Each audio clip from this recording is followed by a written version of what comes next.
Clear হচ্ছে মনে হয় যে 1 থেকে 6 নাম্বার, 1 নাম্বার ডিভাইসটা হচ্ছে সবথেকে বেশি ইজি, আর 6 নাম্বারটা হচ্ছে একটু কমপ্লিকেটেড। সো 1 এর থেকে আমরা যখন ডাউনওয়ার্ডস যাচ্ছি, আপওয়ার্ডস যাচ্ছি 1 থেকে 6, তো আস্তে আস্তে ডিভাইসগুলি বেশি অ্যাডভান্সড হচ্ছে। ইউজ, আরেকটা হচ্ছে তোমার অ্যাডভান্টেজ, আরেকটা ডিসঅ্যাডভান্টেজ। তো এই যে 4টা বা 5টা পার্ট বললাম, construction, working principal, use, advantage, disadvantage, এই 4টা 5টা পার্টেই কিন্তু আসলে তোমার ওয়ার্ক করে। প্রত্যেকটা ইভাপোরেটরের ক্ষেত্রে এই 4টা বা 5টা পার্ট থাকবে। তো এই 4টা বা 5টা পার্ট ইন্ডিভিজুয়ালিও আসতে পারে, লাইক কোনোটা কনস্ট্রাকশন জানতে চাওয়া হইতে পারে, কোনোটা ওয়ার্কিং প্রিন্সিপাল জানতে চাওয়া হইতে পারে, আবার ইউজ থেকেও কোয়েশ্চেন আসতে পারে। লাইক ধরো কোনো একটা সাবস্টেন্স, ফর এক্সাম্পল ড্রাগ এ, ড্রাগে হচ্ছে কোনো একটা স্পেসিফিক টাইপ অফ ম্যাটেরিয়াল হইতে পারে, সেটা নন ভিসকাস। তো আমি জিজ্ঞেস করলাম নন ভিসকাস ম্যাটেরিয়ালের জন্য কোন ধরনের ইভাপোরেটরটা বেস্ট, আর ওয়ার্কিং প্রিন্সিপাল দেখো, এরকম করে আর কি কোয়েশ্চেন আসতে পারে। আচ্ছা, এখন যেটা আছে সেটা হচ্ছে যে steam jacketed kettle. Steam jacketed কেটেলে দেখো আমরা দেখতে পাচ্ছি এখানে একটা কেটেল বা এভাপোরেটিং প্যানের মতো দেখতে একটা স্ট্রাকচার আছে, তাই না? সো এই প্যানটা যেটা আছে, উপরেরটা হচ্ছে কড়াই, সোজা কথা, আর নিচের যে একটা পার্ট আছে, নিচের পার্টটা হচ্ছে জ্যাকেট। তো আমরা সাধারণত উইন্টারে জ্যাকেট কেন পরি বলতো? উইন্টারে জ্যাকেট পরা হয় কারণ হচ্ছে যাতে করে আমাদের ভিতরের যে তাপমাত্রাটা সেটা বাইরে বের না হয়, তাই না? সো ভিতরের তাপটা যাতে বাইরে না যায়, এই জন্য আমরা উইন্টার জ্যাকেট ইউজ করে থাকি। এখন তোমার এই ধরনের এভাপোরেটিং প্যানের ক্ষেত্রে যেটা হয়, যে জ্যাকেটটা আছে এই জ্যাকেটটার মধ্যে দিয়ে স্টিম দিয়ে দেওয়া হয়। এখন স্টিমের টেম্পারেচার কত হয় আমরা জানি? বলতে পারবে কেউ স্টিমের টেম্পারেচার কত? 100। 100 প্লাসও হয়। 100 প্লাস কখন হয়? প্রেসার বেশি, প্রেসার যদি বেশি থাকে। এক্স্যাক্টলি। সো আমরা যদি প্রেসার বাড়াই দিয়ে হাই প্রেসারে স্টিম জেনারেট করতে পারি, তাহলে তোমার বয়েল করতে কি কি লাগবে? বেশি টেম্পারেচার লাগবে। সো আমাদের যেটা হয়, পাশে একটা স্টিম জেনারেটর থাকে। স্টিম জেনারেটরের মধ্যে পানি থাকে, ও কি করে, ও স্টিম বা ফিউম বানাইতে থাকে। তো ওইখানে যদি তোমার টোটালটা যদি একটা আটকানো জায়গা হয়, এবং ওখানে যদি আমরা প্রেসার বাড়াই দিই লাইক প্রেসার কুকারে, সো ওইখানে দেখা যাবে 125, 120 এরকম হায়ার টেম্পারেচারেরও স্টিম আমরা পাবো। তো এই যে স্টিমটা আমরা পাচ্ছি, স্টিমটাকে আমরা কি করব, এই একটা আউটলেট দেখতে পাচ্ছ তোমরা ছবিতে, স্টিম ইনলেট। স্টিম ইনলেট দ্বারা স্টিমটাকে ফ্লো করাবো। স্টিমটাকে ফ্লো করাইলে এই যে স্টিমের যে তাপমাত্রা, সেই তাপমাত্রা লিকুইডকে ওয়ার্ম বানাবে, লিকুইডটাকে তোমার আরো ইয়ে দিবে, ওয়ার্মথ দিবে। সো এই স্টিমের টেম্পারেচারে কিন্তু তোমার লিকুইড হিটেড হবে, আর লিকুইড হিটেড হলে সেই লিকুইডটা আস্তে আস্তে এভাপোরেট করবে। এখন স্টিমের যে টেম্পারেচারটা, ওইটা লিকুইডের গায়ে লাগবে, বাট বাইরে বের হবে না, বাইরের এনভায়রনমেন্টের ওই তাপমাত্রা ছড়িয়ে যাবে না। এই কারণেই কিন্তু এটাকে জ্যাকেট বলা হচ্ছে।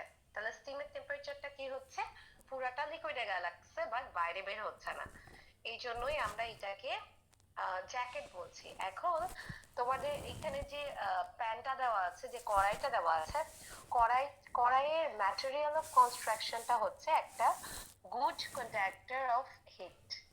Good conductor of heat. কড়াইয়ের যে ম্যাটেরিয়ালটা, এই ম্যাটেরিয়ালটা হচ্ছে গুড কন্ডাক্টর অফ হিট। আর তোমার জ্যাকেটের যে ম্যাটেরিয়ালটা, জ্যাকেটের সেই ম্যাটেরিয়ালটা হচ্ছে ব্যাড কন্ডাক্টর অফ হিট। জ্যাকেটেরটা ব্যাড কন্ডাক্টর অফ হিট হলে সুবিধাটা কোথায়? সুবিধাটা হচ্ছে স্টিমের যে তাপমাত্রাটা সেটা কিন্তু এনভায়রনমেন্টে ছড়িয়ে পড়ছে না। তোমরা কি ক্লিয়ারলি আমাকে শুনতে পাচ্ছ? জি ম্যাম। নাইস। এখন এটা হচ্ছে মেকানিজম, তুমি এই দিক থেকে স্টিম দিবা, স্টিমের তাপমাত্রায় তোমার লিকুইডটা হচ্ছে মোটামুটি বেশ ভালো পরিমাণ হিটেড হবে। হিটেড হলে ওটা আস্তে আস্তে এভাপোরেট করবে। এভাপোরেট করলে নিচে যে কনসেন্ট্রেট একটা থাকবে, ওটা দেখো নিচে কনসেন্ট্রেটেড প্রোডাক্টের একটা আউটলেট দেওয়া আছে, অ্যারো দেওয়া আছে। সো ওই নিচের দিক দিয়ে আমরা কনসেন্ট্রেটেড প্রোডাক্ট আস্তে আস্তে কালেক্ট করতে পারবো। So this is the mechanism.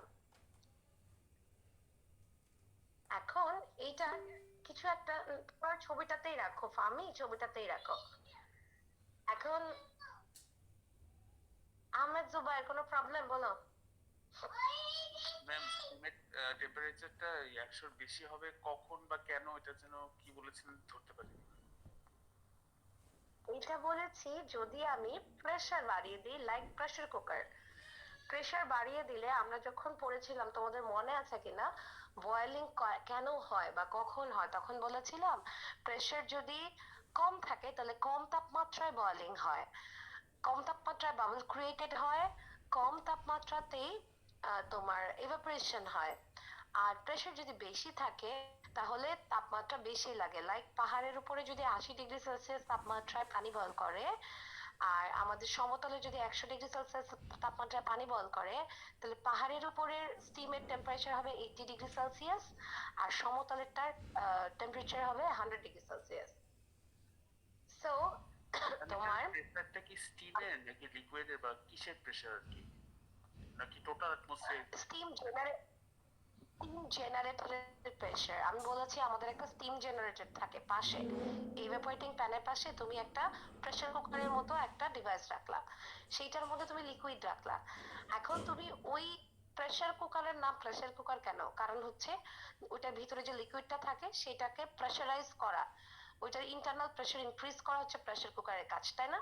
তো ঠিক প্রেসার কুকারের মেকানিজমের মতো আমি যদি হাই প্রেসার একটা জোনের মধ্যে আমার লিকুইডটাকে রাখি, একটা সিলিন্ডার হইতে পারে, হাই এয়ার প্রেসার ওয়ালা একটা সিলিন্ডারের মধ্যে যদি রাখি, তারপর ওটাকে যদি আমি হিট দেই, তাহলে দেখা যাবে যে ওইটা স্টিমে পরিণত হইতে বেশি তাপমাত্রা লাগবে। সো ওই high heated zone, high pressurized zone থেকে যে স্টিমটা বের হবে ওইটা টেম্পারেচারও বেশি থাকবে। ক্লিয়ার হলে বইলো আমাকে। জি ম্যাম, ক্লিয়ার। আচ্ছা, একটু 1 মিনিট।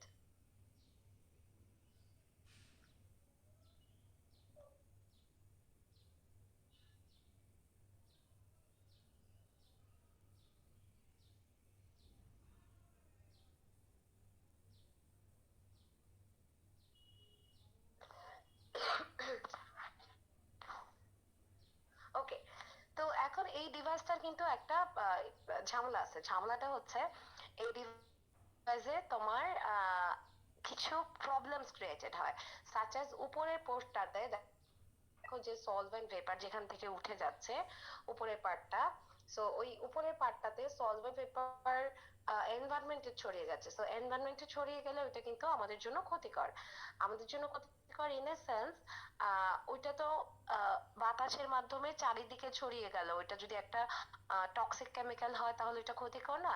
তাহলে এই ডিভাইসটাকে আরো কিভাবে অ্যাডভান্স বানানো যায়, এই ডিভাইসটাকে আরো কিভাবে অ্যাডভান্স বানানো যায় সেটা বললে আমরা বলবো। আমরা কি করতে পারি, আমরা সিম জ্যাকেটেড কেটেলের উপরে একটা ভ্যাকিউম পাম্প অ্যাড করতে পারি।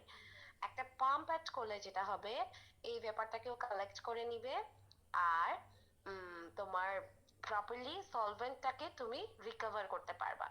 রিকভার করা মানে ওটাকে রিইউজ করতে পারবা অথবা ওটাকে ডিসকার্ড করতে পারবা। তো আমরা যেটা বললাম সেটা হচ্ছে সলভেন্ট ভেপার দেখো উড়ে যাচ্ছে যেখান থেকে, ওখানে একটা ভ্যাকুয়াম পাম্প অ্যাড করা যেতে পারে। আর 2 নাম্বার হচ্ছে এখানে একটা এজিটেটর যোগ করা যেতে পারে। এজিটেটর, এজিটেটর যোগ করলে সুবিধা হচ্ছে এখানে যে লিকুইডটা আছে লিকুইডটা কিন্তু মুভ করছে না, এবং দেখো একদম উপরে যে লিকুইড মলিকিউলটা আছে আর নিচে যে কনসেন্ট্রেটেড এরিয়ার যে জায়গাটা ওইখানে ডেপথ কিন্তু অনেক বেশি।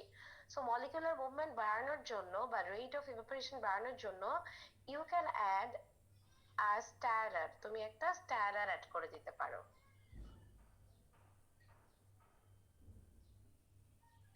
আচ্ছা, so this is end for this device, এটার জন্য মোটামুটি এইটাই এন্ড। কার কোনো কোয়েশ্চেন থাকলে বলতে পারো আমাকে।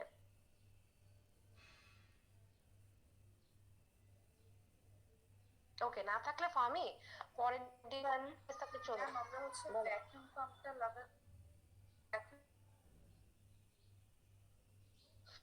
রিইউজ করতে পারছি সলভেন্টটা। পেট্রোল পাম্প লাগানোর কারণে রিউজ করতে পারছি, অথবা সলভেন্ট রিকভারি করার মাধ্যমে ওটাকে প্রপারলি ডিসকার্ড করতে পারছি। দুইটা পয়েন্ট বলেছি।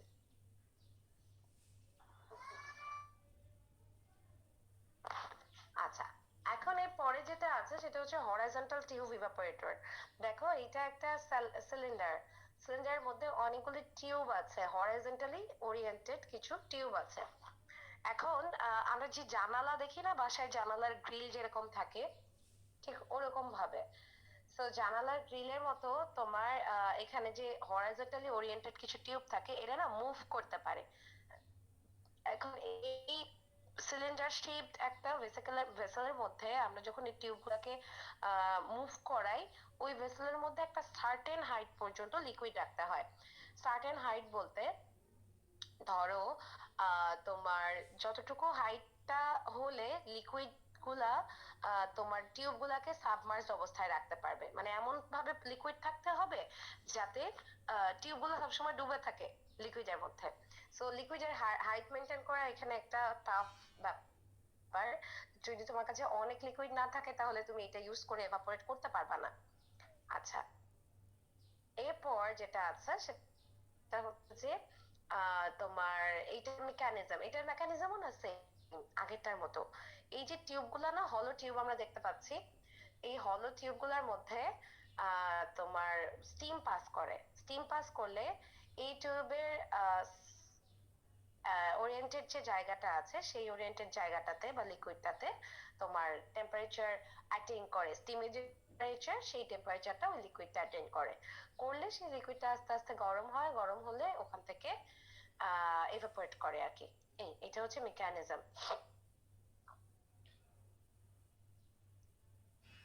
সো এইখানে কি আছে, এখানে হরাইজন্টালি ওরিয়েন্টেড কিছু টিউব আছে, টিউবগুলোর মধ্যে দিয়ে স্টিম যাবে।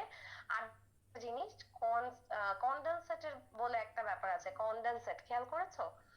এই ডিভাইসটা নিচের দিকে আরো দিয়ে একদম মাথাটা লেখা কনসেন্ট্রেটেড প্রোডাক্ট, আর ডান দিকে এবং বাম দিকে লেখা হচ্ছে কনডেনসেট। যদি কনডেনসেট লেখা থাকে, কনডেনসেট লেখা থাকার মানে হচ্ছে যে তোমার এই যে স্টিমটা আমরা দিচ্ছি, স্টিমটা যখন টিউবের মধ্যে দিয়ে লিকুইডে তার টেম্পারেচার ট্রান্সফার করে, টিউবের মধ্যে দিয়ে লিকুইডে তার টেম্পারেচার ট্রান্সফার করে, তখন ওই যে ল্যাটেন্ট হিট যেটা থাকে ওটা ছেড়ে দেওয়ার কারণে ও কনডেন্স করে যায়। ও যখন টেম্পারেচারটা লিকুইডকে ট্রান্সফার করে দিল, তাহলে ও একটু কুল ডাউন হয়ে গেল। সো ও কুল ডাউন হলে ও কনডেন্স হয়ে যায়, সেই কনডেন্সারটা কিন্তু আমরা নিচে কালেক্ট করতে পারি। ওইটাকে আবার তুমি স্টিম জেনারেটরের মধ্যে পাঠিয়ে দিবা, আবার স্টিম জেনারেটেড হবে। that's how it works. Steam generated steam generated কেটেলের তুলনায় এটা কিন্তু আরো একটু বেশি তোমার অ্যাডভান্সড, আরো একটু বেশি এখানে হিট ট্রান্সফার হয়, কারণ কি এখানে মুভেবল টিউব গুলো আছে এই জন্য। কোনো কোয়েরিজ থাকলে বলতে পারো, নাহলে আমি নেক্সট ডিভাইসে চলে যাবো। ম্যাম লাস্ট কথাটা কি বলেছেন শুনি? স্টিম জেনারেটেড কেটেলের তুলনায় ও একটু অ্যাডভান্সড, কারণ হচ্ছে কেটেলে আমরা কিন্তু তোমার সলভেন্ট কালেকশনের কোনো ব্যাপার ছিল না, এখানে দেখো সলভেন্ট প্রপারলি কালেক্ট করার এক জায়গা আছে। আবার তোমার আছে এখানে, যেহেতু ওই যে টিউব গুলা মুভ করার কারণে এখানে হিট ট্রান্সফারও বেটার হয়। ম্যাম টিউব মুভ করে বলতে? টিউব মুভ করে বলতে ধরো, চিন্তা করো, কনসিডার ইট লাইক জানালার গ্রিল। জানালার গ্রিল দুই পাশে দুইটা কলামের সাথে যুক্ত। সো তুমি ওই কলামটাকে রোটেটিং রাখো, যদি রোটেটিং প্ল্যান হয়, লাইক ওই যে আমরা দেখি না কনস্ট্রাকশনের ওয়ার্ক হুইলে যেটার মধ্যে হচ্ছে ঢালাই করে, ঢালাই মেশিনটা দেখছি যে উপরে একটা প্যানের মতো যেটা মুভ করতে থাকে খালি ঘুরে, ওইরকম। জি সো ম্যাম। যদি তোমার টোটাল সিলিন্ডারটাই ঘুরে তাহলে কিন্তু টিউব গুলাও ঘুরতেছে, মাঝখানে যে অ্যাটাচ টিউব আছে টিউব গুলাও ঘুরতেছে। সো যখন টিউব মুভ করতেছে লিকুইডের মধ্যে দিয়ে, তখন টিউব ঘোরার কারণে it works like agitator. G ma'am, বুঝতে পারছি। ম্যাম, বলেন। কনসেন্ট্রেটেড প্রোডাক্ট এখান থেকে মানে এটার কাজটা একটু বললে ভালো হতো। কনসেন্ট্রেটেড প্রোডাক্ট, Concentrated আচ্ছা কনসেন্ট্রেটেড প্রোডাক্টটা হচ্ছে উপর থেকে যখন ভেপার বার হয়ে যাবে, ভেপার বার হয়ে গেলে নিচে তো একটু অপেক্ষাকৃত থিক ভিসকাস ম্যাটেরিয়াল আমরা কালেক্ট করব, নিচে যেটা পাবো আর কি। উপর থেকে যখন ময়শ্চার বের হয়ে যাবে তখন আমরা নিচে একটা ভারী পাবো, ওইটাকে আমরা বলতেছি কনসেন্ট্রেটেড প্রোডাক্ট। আর কনডেনসেট হচ্ছে যখন আমরা স্টিমটা দিচ্ছি, স্টিমটা ওই যে ওর টিউবে থাকা অবস্থাতে ওর সারাউন্ডিং যে লিকুইড আছে, লিকুইডকে তো ও টেম্পারেচার ট্রান্সফার করতেছে, তাই না, তাপ ট্রান্সফার করতেছে। ওই স্টিমের সংস্পর্শে তোমার লিকুইডটা হিটেড হচ্ছে, তো স্টিম থেকে তো তাপ প্রবাহিত হয়ে লিকুইডের দিকে যাচ্ছে, তাই না? তো স্টিম তো কিছুটা তাপ হারাচ্ছে। স্টিম যখন তাপ হারাবে তখনও কনডেন্স করবে, ঘনীভবন বলি না আমরা, যেটা ঘনীভূত হওয়া, তখনও কনডেন্স করবে। ওই জিনিসটাকে আমরা কনডেনসেট বলছি।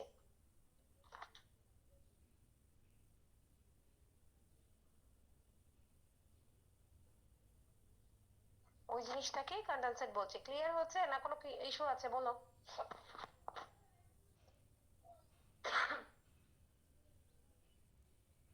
কার যেন প্রবলেম ছিল এটা নিয়ে, সে বলো যে ক্লিয়ার হচ্ছে কিনা।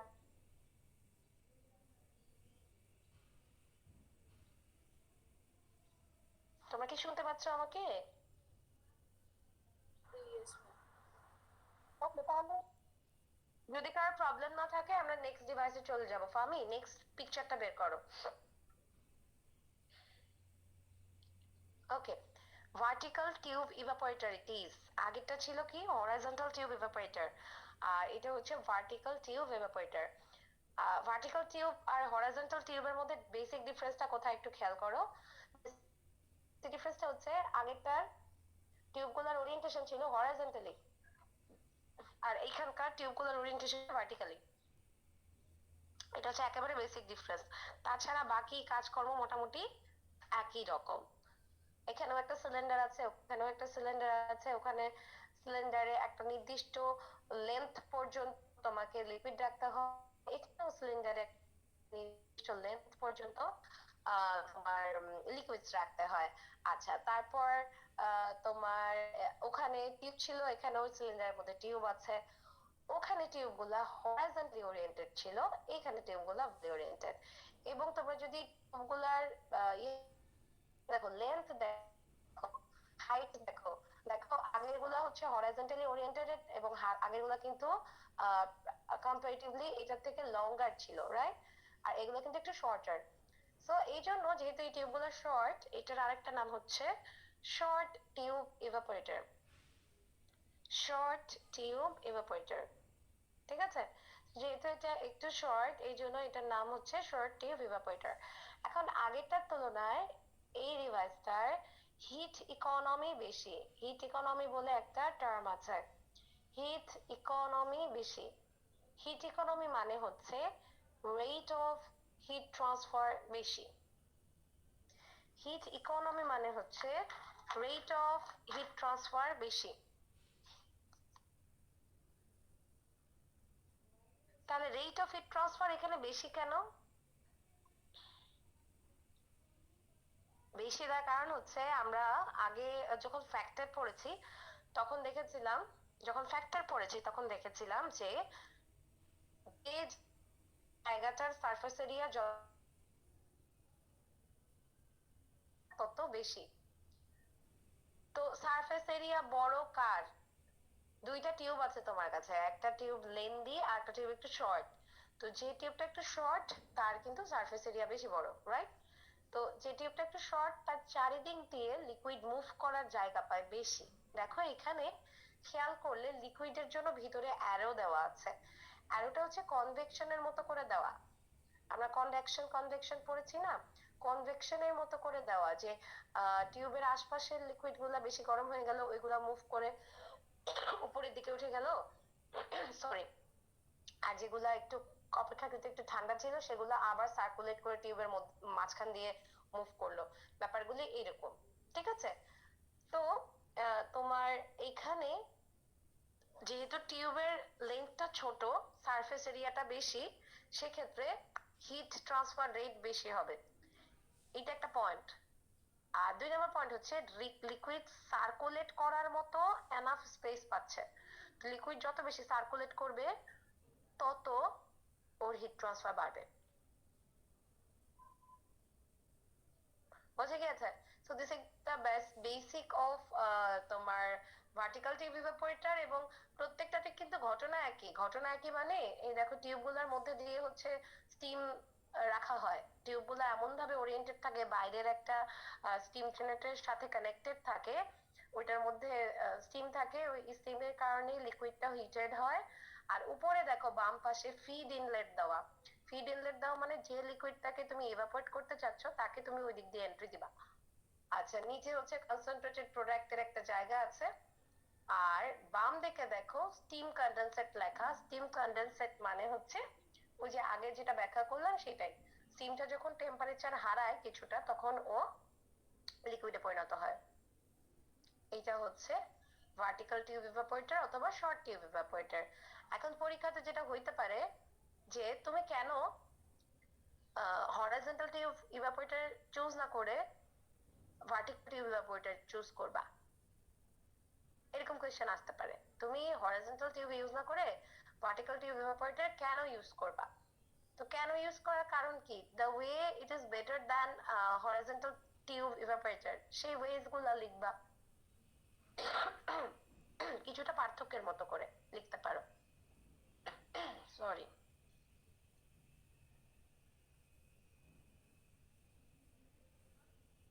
ঠিক আছে, তাহলে তোমাদের যদি কারো কোনো কনফিউশন না থাকে আমরা পরের ডিভাইসে চলে যাব।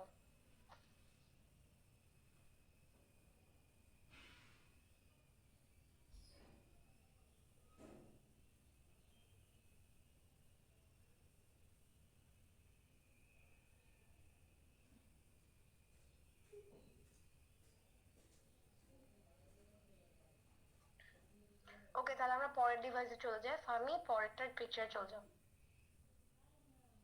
আমরা তিনটা ডিভাইস কিন্তু দেখে ফেলছি। This is the fourth one, fifth, six, আর দুইটা বাকি আছে।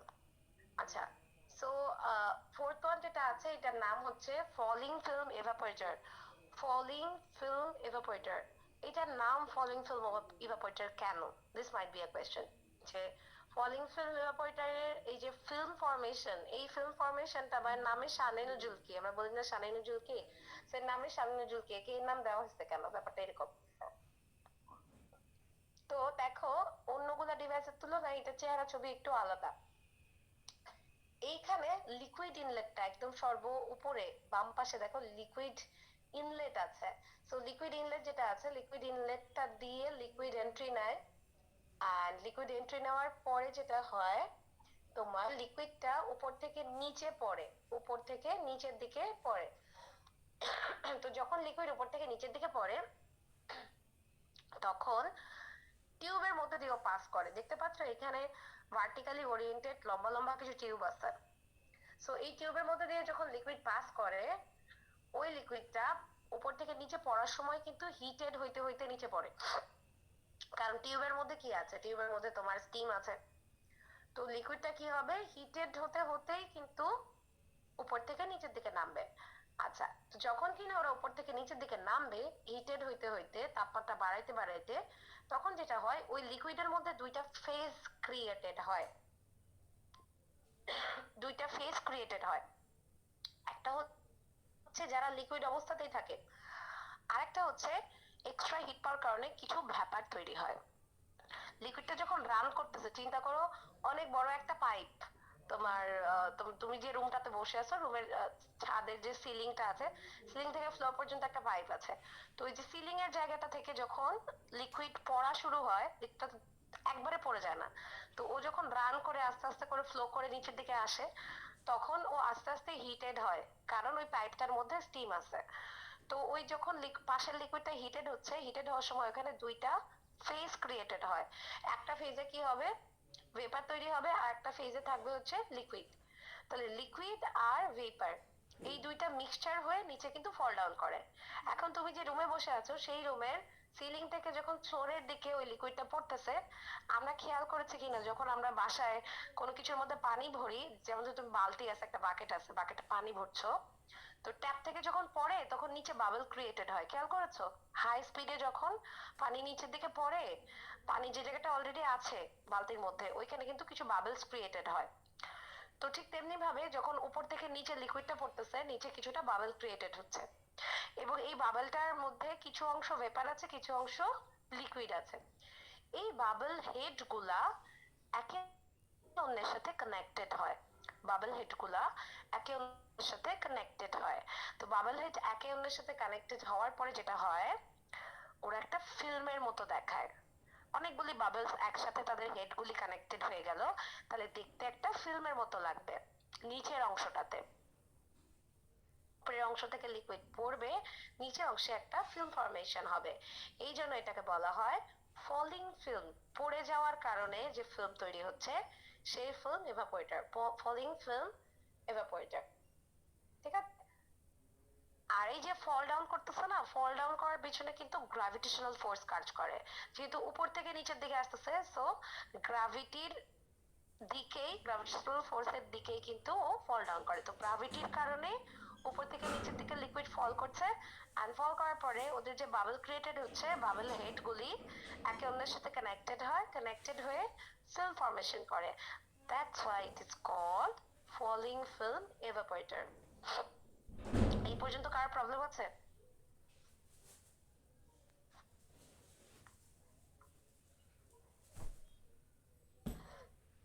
ওকে, প্রবলেম না থাকলে আমি বলি, এইখানটাতে দেখো ডান পাশে একটা চেম্বার আছে আলাদা করে, ডান পাশে নিচের দিকে একটা চেম্বার আছে আলাদা করে, যেখানে ছোট করে লেখা ক্লোন সেপারেটর।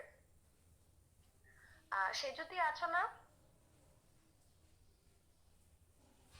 Yes, ma'am. আচ্ছা, তুমি এখন হচ্ছে স্ক্রিনশট নাও, যে 34 জন আছে অ্যাটেন্ডেন্স হিসাবে, স্ক্রিনশট এখনই নাও, 10:34 বাজে, ওইটাই অ্যাটেন্ডেন্স হয়ে যাবে। তারপরে আমি বাকিটা পড়াবো। নিয়ে আমাকে হোয়াটসঅ্যাপ করে দাও।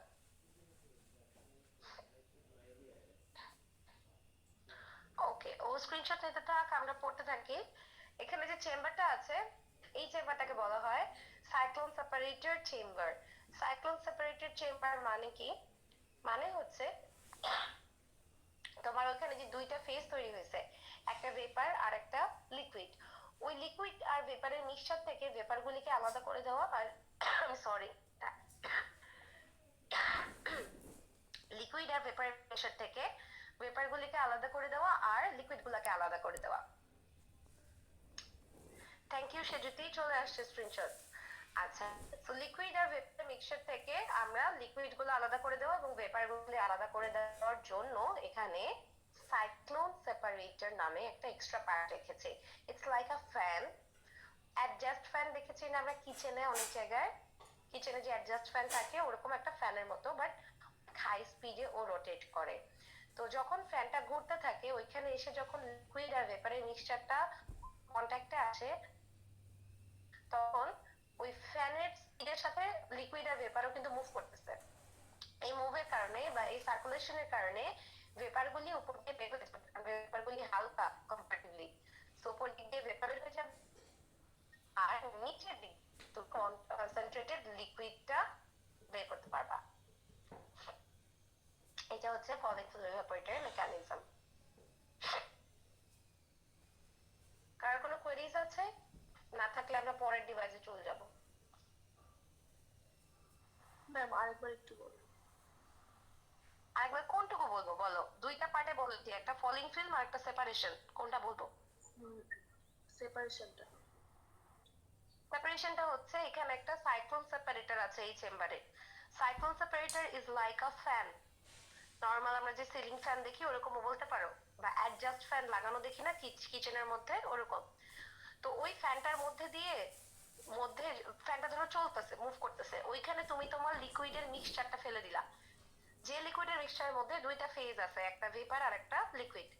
তো ওরা যখন মুভ করতেছে ওই ফ্যানের সাথে সাথে, ফ্যানের মধ্যে দিয়ে, ধরো যে ব্লেন্ডারে কি করি আমরা, ব্লেন্ডারের যে ভিতরে যে ব্লেডস গুলা থাকে, consider the blades like a fan, ফ্যানের ব্লেডের মতো।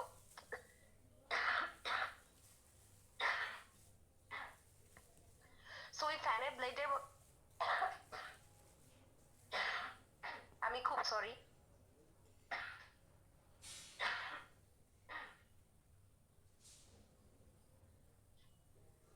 তো ওই যে ব্লেন্ডারের যে ব্লেড গুলি থাকে থাকে ওগুলা যদি ফ্যানের ব্লেডের মতো হয়, ওখানে তুমি যখন লিকুইডটা দিচ্ছ, ওর কাজ কি, ওই ব্লেডের সাথে সাথে কিন্তু ও ঘুরতেছে, রাইট? তো ওই লিকুইডটা ঘুরতেছে যখন, তখন যেগুলা হালকা মানে যেগুলো অলরেডি ভেপার ফেজে ছিল ওইগুলো তো কম্পারেটিভলি লাইটার, তো লাইটার গুলি উপর দিকে উঠে দেখো ডান দিক দিয়ে ভেপার একটা আউটলেট আছে, ওটা দিয়ে বের হয়ে যায়। আর যেটা লিকুইড থাকে সেটা লিকুইড নিচ দিয়ে আমরা কালেক্ট করতে পারি। তো সেপারেটরের কাজ হচ্ছে ভেপার আর লিকুইডটাকে সেপারেট করা। জি ম্যাম, বুঝেছি। ওকে, আচ্ছা, এই পরের ডিভাইসে চলে যাই আমরা।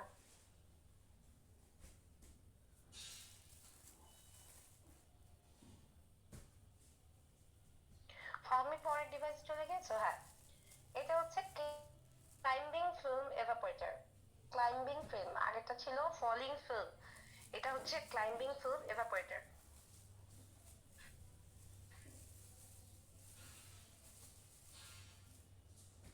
ওকে, তো ক্লাইম্বিং ফিল্ম এভাপোরেটর যেটা আছে, ক্লাইম্বিং ফিল্ম এভাপোরেটর দেখো, আগেরটা হচ্ছে উপর থেকে লিকুইড নিচে ফল করছে, আর এইখানে নিচ থেকে লিকুইড উপর দিকে যাবে। নিচ থেকে লিকুইড কিভাবে উপর দিকে যাবে, এখন ধরো এইটার শেপটা কিন্তু একটু ডিফারেন্ট, খেয়াল করেছো?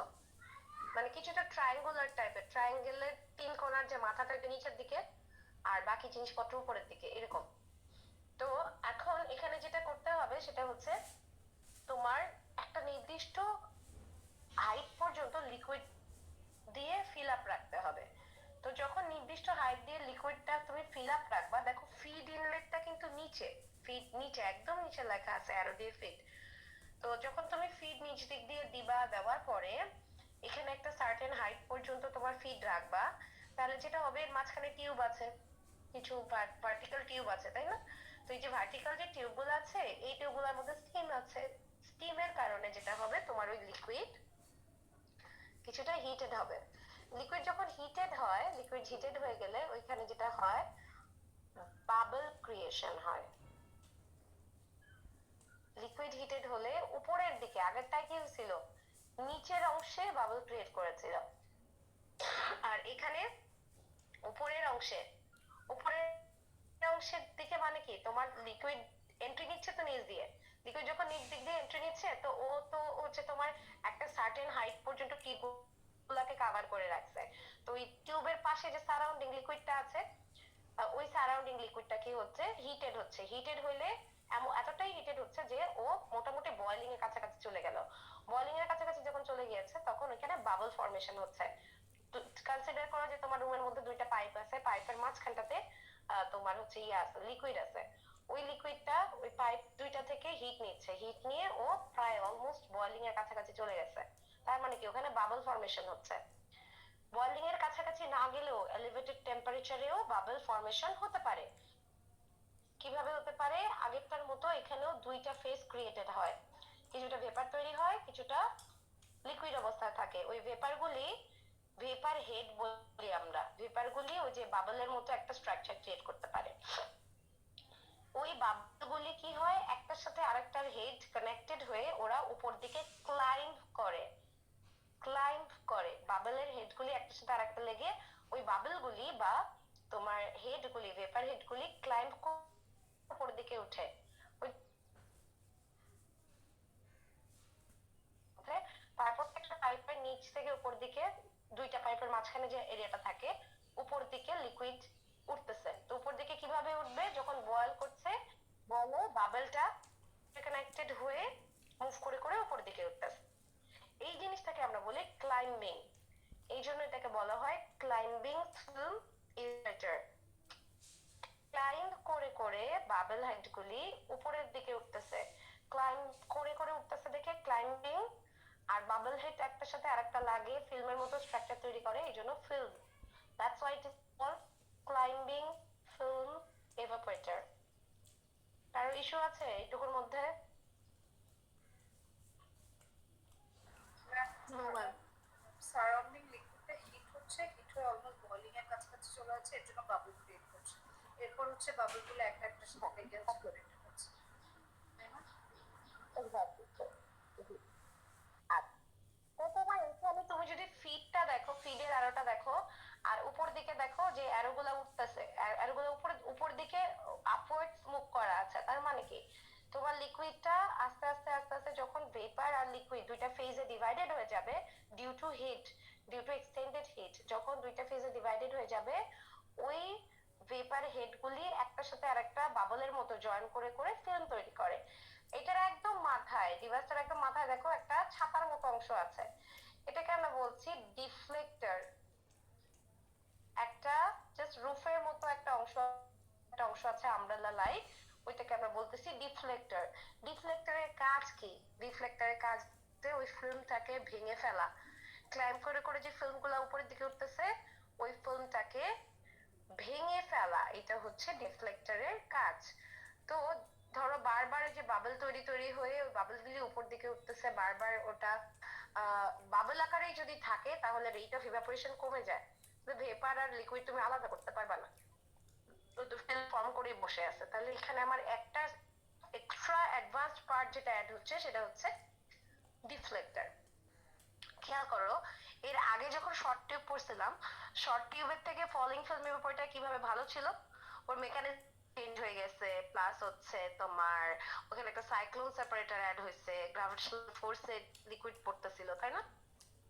আবার ফলিং ফিল্মের থেকে ক্লাইম্বিং ফিল্ম কিভাবে ভালো হচ্ছে একটু, কারণ এখানে একটা আমি লাগাই দিছি, ডিফ্লেক্টর লাগাই দিছি। ডিফ্লেক্টর লাগা দেওয়ার কারণে যেটা হয় টু স্টেপ স্ক্রিনিং হয়, ডুয়াল স্ক্রিনিং বলি আমরা এটাকে, dual screening, two step screening হয়। টু স্টেপ স্ক্রিনিং মানে কি, প্রথমত হচ্ছে ওই যে ভেপার আর লিকুইডের মিক্সচার ওইটা ডিফ্লেক্টরে যে ধাক্কা খায়, টু স্টেপ স্ক্রিনিং বললাম, দুই ধাপে ফিল্টারিং হয় এখানে। কিভাবে হয়? প্রথম স্টেপটা হচ্ছে ডিফ্লেক্টরে যে ধাক্কা খাচ্ছে, ডিফ্লেক্টরে ধাক্কা খেলে ওইখানেই কিছু ভেপার আর কিছু লিকুইড সেপারেট হয়ে যাবে। ধাক্কা খাওয়ার পরে ভেপার যেটা হালকা সেটা উড়ে ডান দিকে চলে যাবে, আর যেটা লিকুইড আছে সেটা লিকুইড আকারে নিচের দিকে আবার পড়ে যাবে। আচ্ছা, এই একটা স্টেপ। দ্বিতীয় স্টেপে যে লিকুইডটা নিচের দিকে পড়ে গেল, নিচে দেখো ডান দিকে ডিফ্লেক্টরে ধাক্কা খাওয়ার পরে ডান দিকে একটা সোজা পাইপ নিচের দিকে নেমে আসছে, যে সোজা পাইপটা নিচের দিকে নামছে ওই সোজা পাইপ দিয়ে ওই যে ডিফ্লেক্টরে ধাক্কা খাওয়ার পরে যে লিকুইডটা পড়তেছিল ওই সোজা পাইপ দিয়ে নিচের দিকে নামতেছে। নামতে নামতে পাশে সাইক্লোন সেপারেটর আছে, দেখো খেয়াল করেছো? Cyclone separator. সো ওই লিকুইডটা তো নামলো, ওইটা তুমি আবার রিইউজ করতে পারবা ফিড হিসাবে। আর ডিফ্লেক্টরে ধাক্কা খেয়ে ডান দিকে সাইক্লোন সেপারেটরে কিছু জিনিসপত্র চলে যাচ্ছে, সাইক্লোন সেপারেটরে যাওয়ার পর ওরা দ্বিতীয় দফায় ফিল্টার্ড হবে। দ্বিতীয় দফায় ফিল্টার্ড মানে কি, প্রথম দফায় ধাক্কা খাওয়ার পরে লিকুইড আর ভেপার কিছুটা আলাদা হয়েছে, কিন্তু এখনো এমন হইতে পারে যে লিকুইড আর ভেপার মিক্সচার অবস্থায় আছে কিছু অংশ, কিছু পার্সেন্টেজ। তো ডান দিকে সাইক্লোন সেপারেটরের মধ্যে কি হবে, ওই মিক্সচারটা আবার যাবে যে আগের বারের মতো সাইক্লোন সেপারেটরে প্রপারলি ভেপার আর লিকুইড আলাদা হবে। তাহলে দুই ধাপে তুমি এখানে তোমার ভেপারটাকে পিউরিফাই করে নিতে পারতেছো, তার মানে কি পিওর লিকুইডটা পাচ্ছ। বলো কারোর এইটুকুতে কোনো প্রবলেম আছে?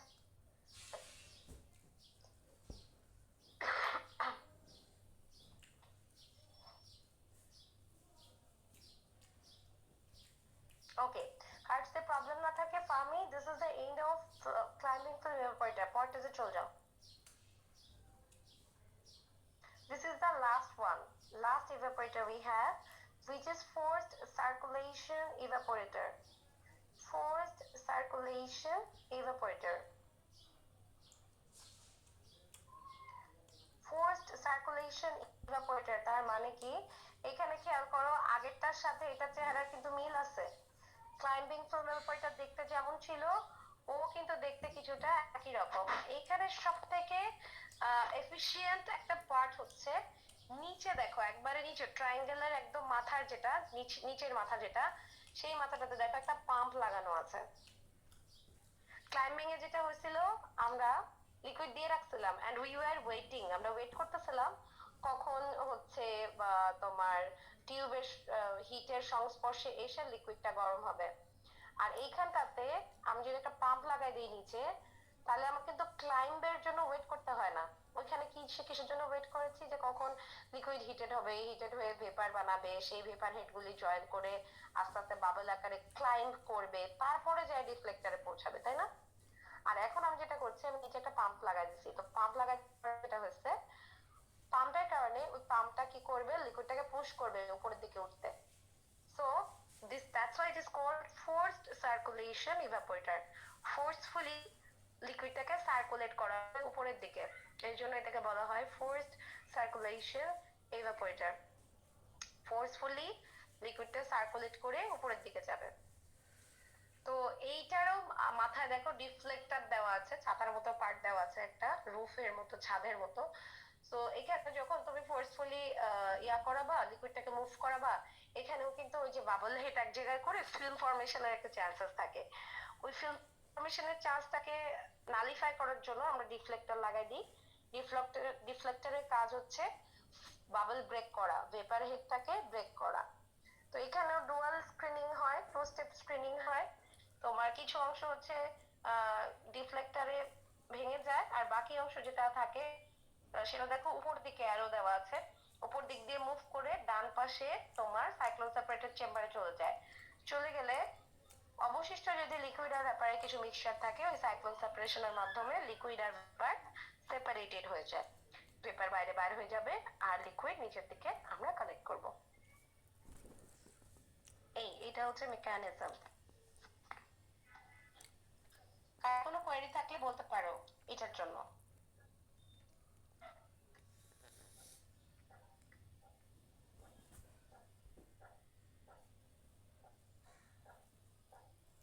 ম্যাম এটা তো তাহলে Okay. পুরোটা আগেরটার মতোই সেম, জাস্ট পাম্প দিচ্ছি আর ফুল মেকানিজম। আর কোনো কাহিনী নাই, এবং পাম্প অ্যাড করার কারণে আমরা কি কি সুবিধা পাচ্ছি সেটাও মনে রাখতে হবে। পাম্প অ্যাড করার কারণে রেট অফ হিট ট্রান্সফার বাড়ছে, রেট অফ বাড়ছে, কারণ পাম্পের কারণে কি হচ্ছে, মুভমেন্ট বাড়ছে। লিকুইডের মুভমেন্টটা পাম্প অ্যাড করার কারণে বাড়ছে। সো লিকুইডের মুভমেন্ট বাড়া মানে ইভাপোরেশন রেট বৃদ্ধি পাওয়া। ইভাপোরেশন রেট বৃদ্ধি পাওয়া মানে কি, তুমি আউটপুট বেশি পাচ্ছ। সো তোমার হিট ইকোনমি বলে একটা টার্ম বলেছিলাম, সব থেকে হিট ইকোনমি কিন্তু আমি এই ডিভাইসটাতে বেশি পাচ্ছি। হিট ইকোনমি মানে হচ্ছে কোন জায়গায় রেট অফ হিট ট্রান্সফার বেশি, সেটা।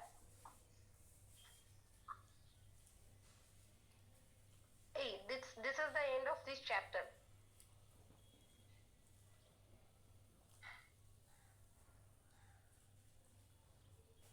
ওকে, আর শোনো, মিডের জন্য প্রিপারেশন যে নিবা, মিডের জন্য কিন্তু এই দুইটা চ্যাপ্টারই থাকবে, প্যাড আর ইভাপোরেশন, এই দুইটাই থাকবে। আর হচ্ছে তোমরা পড়তে থাকো, পড়ার পরে যদি কোনো কনফিউশন হয় বা চ্যাপ্টার রিভিউ করতে হয়, we can go for online, so কোনো সমস্যা নাই। আর নতুবা ওই যে ঈদের পরে যে খুলবে, খোলার পরেও তো মনে হয় ক্লাস পাবো আমরা, বা একটা ক্লাস পাবো, ওই সময়ও সম্ভব। এখন যদি আমি বলে রাখি যে মিডে এইভাবে এইভাবে, মনে হয় না মনে থাকবে তোমাদের। সো যদি এমন হয়, আমি না হয় 2 সেকশনকে ট্যাগ করে একটা রিভিউ ক্লাস নিয়ে নিব, কোনো সমস্যা নেই।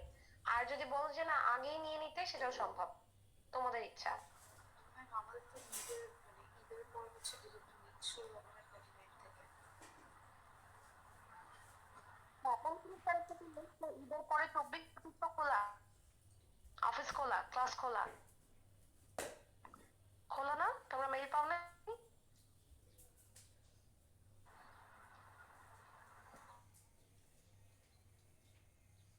ওকে শোনো, এরকম কিছু না, তোমার 29 তারিখ থেকে এক্সাম শুরু। তো তোমরা যদি মনে করো যে না 25-26-এর দিকে তোমরা অনলাইন ক্লাসে রিভিউ নিবা, it's up to you. Otherwise you can take the review immediately tomorrow. Tomorrow না, আমি বলি বৃহস্পতিবারে আমার সেকশন বি এর সাথে ক্লাস আছে। তো বৃহস্পতিবারের ক্লাসটা তোমরা যখন ফ্রি থাকো, বা ওরা যখন দুইজনই যখন ফ্রি থাকো, একসাথে নিতে পারি। একসাথে নিলে যেটা হবে, ওদের হচ্ছে শেষ দিকে 2-3টা ডিভাইস খালি বাকি আছে, ক্লাইম্বিং আর ফোর্স, ক্লাইম্বিং আর হচ্ছে এই দুইটা জাস্ট বাকি। তো ওদেরকে আমি হচ্ছে ক্লাস শেষ করে যে রিভিউ করবো, লিংক দিয়ে দিব। তোমাদের যাদের মনে হয় যে তোমাদের আরেকবার রিভিউ দরকার, তো তোমরা হচ্ছে অ্যাড হয়ে যেতে পারবা। তোমাদের কালকে ক্লাস কখন, পরশুদিন ক্লাস কখন বলো তো আমাকে? ম্যাম ওদের থার্সডে সাথে আমার আমাদের ক্লাস হচ্ছে সকালে। হ্যাঁ বলো। ম্যাম বৃহস্পতিবার আমাদের 8:30 থেকে তো ম্যাম 10:30 পর্যন্ত ম্যাম ল্যাব থাকে। এখন ম্যাম আলিফ স্যারের ল্যাব তো অনলাইনে তো ম্যাম ওটা হবে না তো আমরা 9:30টার দিকে মোটামুটি ফ্রি থাকবো। ওকে, আর ওদেরও তো ক্লাস 9:30 থেকে, তাই না? ইয়েস তো ম্যাম। সেক্ষেত্রে আমরা 9:30 থেকে 10:30 যদি এটা রিভিউ ক্লাস করতে পারি, I guess it can be better. আমরা থার্সডেতে হচ্ছে তোমার রিভিউ ক্লাস করলাম 9:30 থেকে 10:30। আর ওদের জাস্ট 2টা ডিভাইস পড়াইতে ম্যাক্সিমাম 10 মিনিটস লাগবে আমার। পড়ানোর পরে আমি প্যাড এবং ইভাপোরেশন দুইটাই তোমার হচ্ছে রিভিউ করে দিব। তো সেক্ষেত্রে ক্লাস লিংক দেওয়াই থাকবে, তোমাদের যাদের মনে হয় রিভিউ ক্লাস দরকার ইউ ক্যান কাম। এটা ম্যান্ডেটরি কিছু না, এটার জন্য সেকশন এ এর কোনো অ্যাটেন্ডেন্সের ইম্প্যাক্ট পড়বে না, আবার বলে দিচ্ছি, কোনো সমস্যা নেই।